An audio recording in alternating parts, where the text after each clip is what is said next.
Titi palato, titi poupou. Pomme d'api, c'est bon d'être un enfant.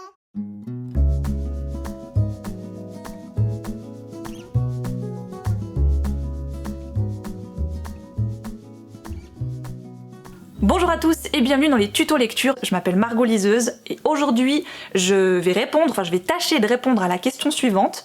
Pourquoi les enfants aiment-ils autant les livres imagés? Les imagiers, vous savez, c'est ces livres avec plein de choses, plein d'images, d'objets, d'animaux, du corps humain, enfin ce que vous voulez. Il n'y a pas d'histoire, c'est juste une succession d'images avec des mots dessous.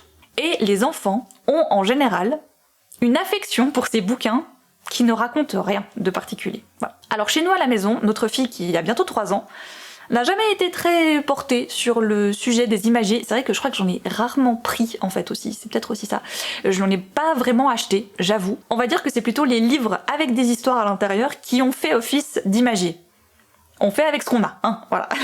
Pour quand même essayer de répondre à la question, j'avais lu dans Pomme d'api, et c'était Sylvie Seb, qui est doctoresse en psychologie de l'enfance, je crois, qui avait dit que justement les premiers livres imagés, c'était un moyen d'amorcer le dialogue. Un enfant, il a besoin de vocabulaire, en fait, simplement. Hein. C'est comme ça qu'il va pouvoir commencer à communiquer avec les adultes, avec les autres enfants, etc.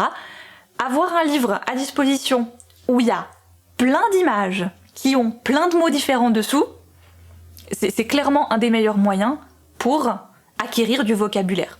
Et deuxièmement, ça j'avais trouvé hyper intéressant, elle dit aussi que ça permet à l'enfant même de devenir acteur en fait. C'est lui qui choisit, il décide de prendre ce livre avec ces images-là dedans.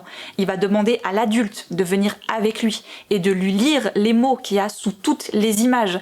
Et plus il va faire ça, plus il va déjà les garder en tête. Et en même temps, c'est lui qui décide. C'est lui qui dit, maintenant je te choisis, toi l'adulte, tu viens, et tu regardes le livre avec moi et tu m'aides à apprendre des choses en fait. Et ça doit être tellement un sentiment, moi je vois à la maison quand je vois enfin que notre fille, elle commence à percevoir, à comprendre, à retenir des choses. Mais là c'est un éventail énorme en fait de trucs qui s'ouvrent à nous et les livres imagiers permettent ça en fait. Sachez donc que si vous avez des livres imagiés à la maison, ce ne sont pas des livres ennuyants ou ennuyeux pour vos enfants. Bien au contraire, hein, ils prendront un énorme plaisir à les regarder et ça peut durer des heures et des heures où ils regardent et ils veulent tout le temps les mêmes mots et ça va prendre du temps des fois en fait qu'ils arrivent à mettre le bon mot sur la bonne image.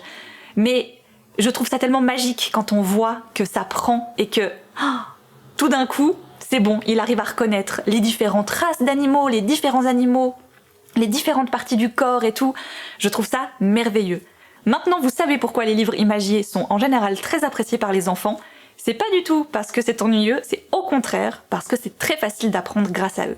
Merci d'avoir suivi ce tuto lecture. J'espère vous avoir appris un truc aujourd'hui.